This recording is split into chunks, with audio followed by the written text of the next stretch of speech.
Благодарам, почитуван председавач. Најпрвим, пошто дека беше изнесена еден говор на омраза спрема пратениците на ВМРО-ДПМНЕ, барам од пратеничката колева да се извини дека некој од пратениците на ВМРО-ДПМНЕ зборувал навредливо спрема жени или да наведе доказ за таквиот говор. Или да се извини, или да наведе доказ за таквото незино тврдење на говорница, предјавен достапност до целата јавност. И втора работа, должам две извинувања. Првото до министерот Бесими. Извинете, министре, за мојата дискусија пред некој ден.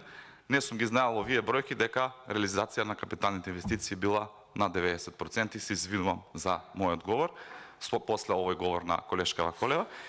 И второ, се извинувам на граѓаните на Република Македонија што не успеале да ги видат сите овие проекти кои што ги наведе колешката. Благодарам. Благодарам и јас.